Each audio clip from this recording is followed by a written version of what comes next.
Nabi bersabda, itu memberikan seseorang itu bukan nggak ada sebab, ya, bukan nggak ada sebab, dan tidak ujuk-ujuk, toh nggak ujuk-ujuk, tidak ujuk-ujuk memberikan sesuatu itu sembarangan. Jadi Allah tidak memberikan lima hal yang dikasihkan Allah itu kecuali Allah telah menyediakan 5 hal yang lain. Yang pertama, apa yang pertama?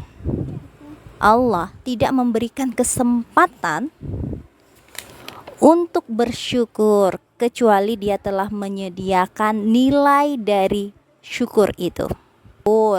Ketika kita bersyukur, maka Allah akan memberikan kenikmatan kepada kita, akan menambah kenikmatan kepada kita.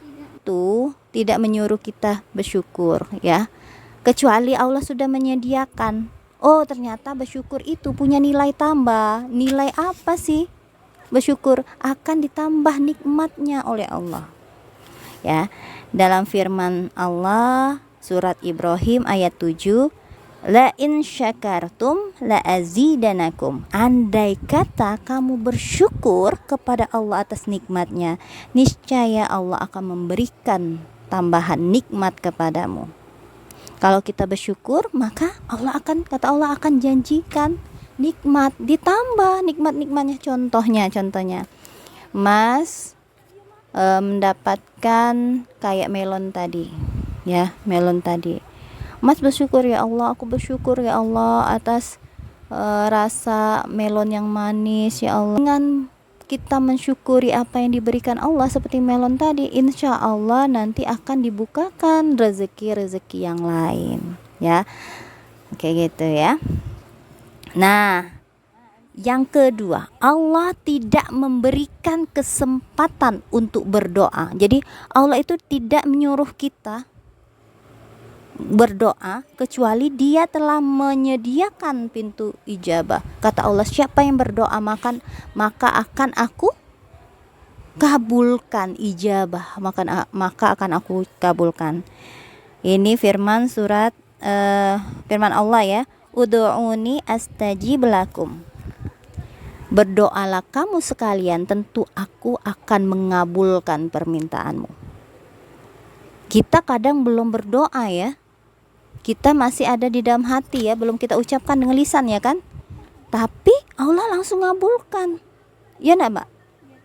Waktu itu kan teman Mbak nanyain tentang puasa, pas pulangnya itu sudah selesai puasa, ya, itu nanyain kalau dia tuh kan makan belewah. Mbak tuh bingung belewah tuh apa, pas nyampe pulang di rumah ada kayak buah besar warna putih, kata Abi belewah. Iya, ternyata itu adalah belewah, itu adalah bentuk pengabulan doa. Jadi Allah itu kasih kesempatan kepada kita untuk berdoa karena Allah tahu doa itu pasti akan diijabah.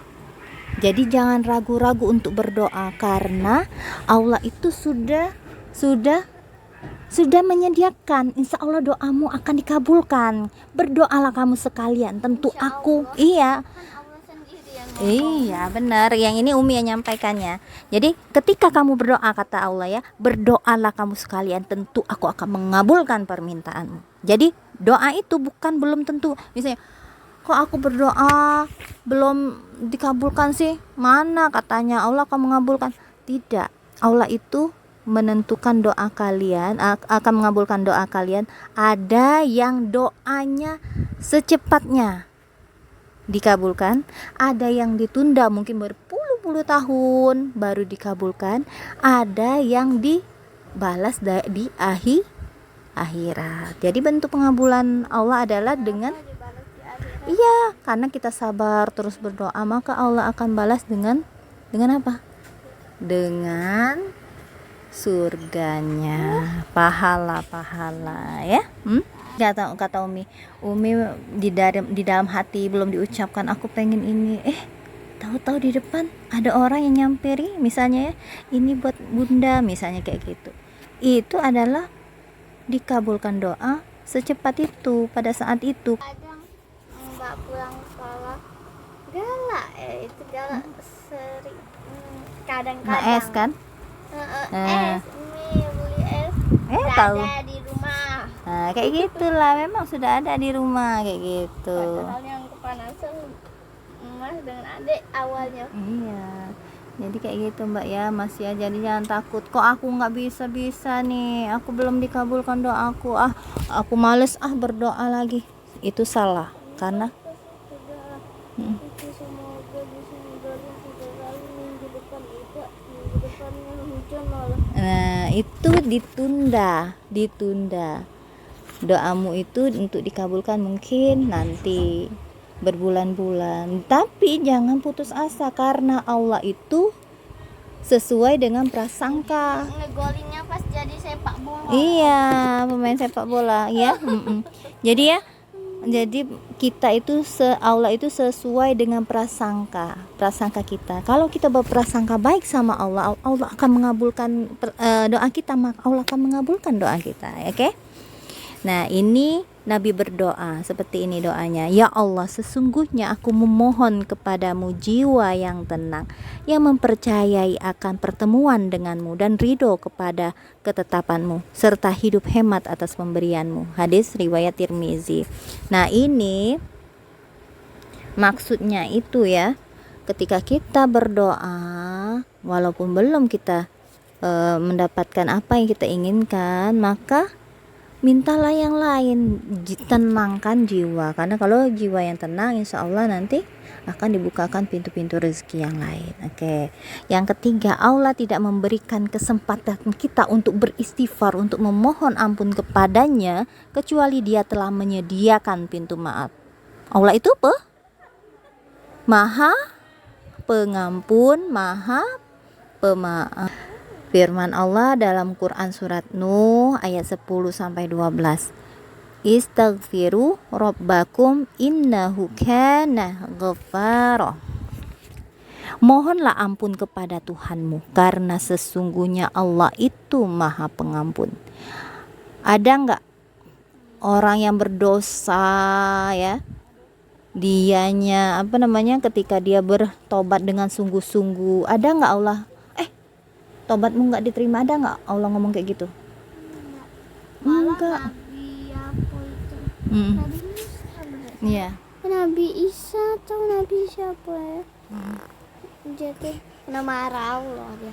Gara-gara ada nerima tobat orang yang itu kan cewek, dia terus pezina ya. Zina, dia telah ngelahirin kan ngelahirin, dibunuh anaknya tuh ya. Nah, itu ditolak, kamu sudah melakukan dosa besar, kamu itu kan kena marah. Akhirnya kata itu kan dosa ringan, itu tuh masih dosa ringan. Yang dosa lebih berat itu tuh dosa meninggalkan sholat.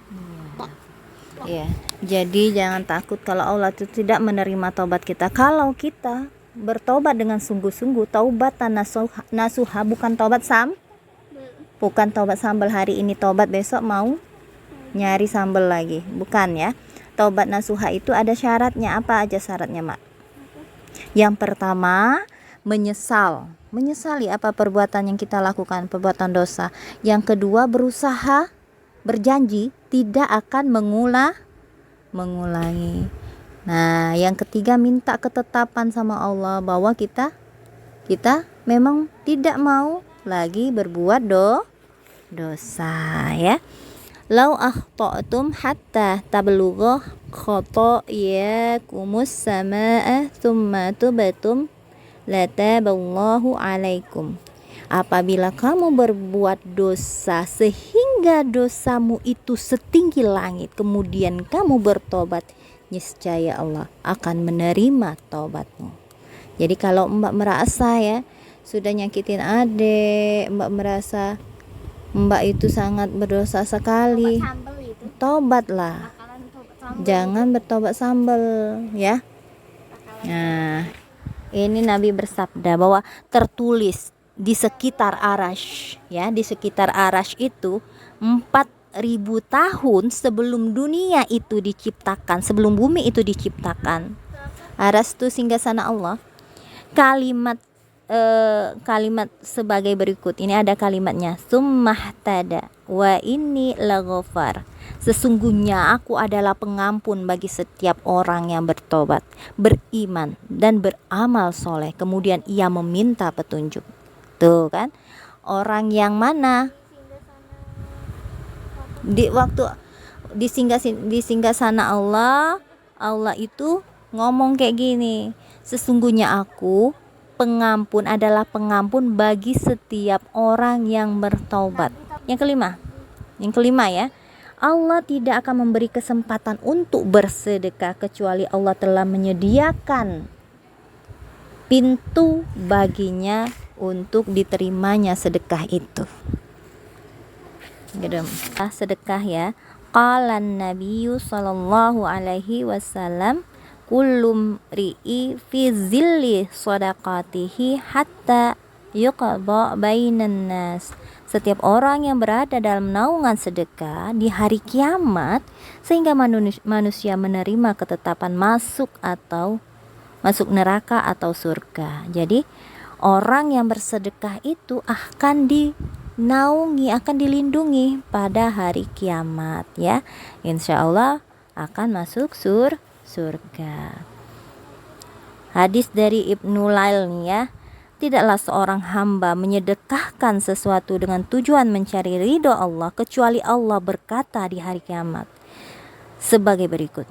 Hai hambaku, engkau mengharap pada keridoanku dengan sedekahmu, maka hari ini aku tidak akan menghinakan dirimu. Aku haramkan tubuhmu masuk neraka sekarang. Masuklah kamu ke dalam pintu surga dari mana saja yang kamu mau. Ini kata Allah, kalau kamu itu ridho, ikhlas dengan sedekahmu, maka masuklah dari pintu mana saja yang kamu mau. Ya enggak apa-apa. Ikhlas itu ya, kita tidak mengharapkan apa-apa.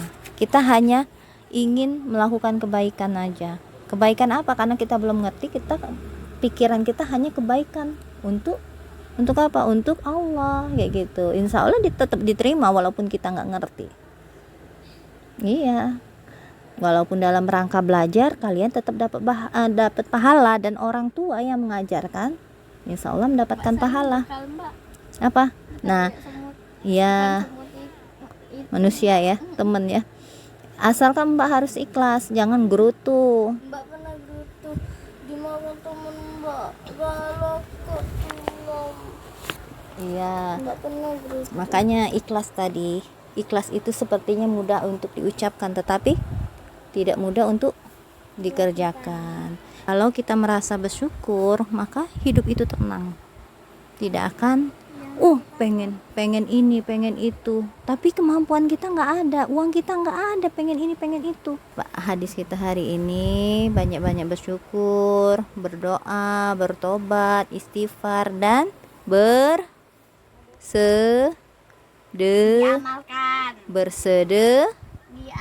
Iya, karena Allah memberikan kesempatan untuk manusia itu banyak untuk mendapatkan pahala ya. Iya, maksudnya kayak gini, Allah itu nggak memberikan sesuatu itu tanpa ujuk-ujuk. Allah memberikan penyakit, pasti Allah memberikan obat.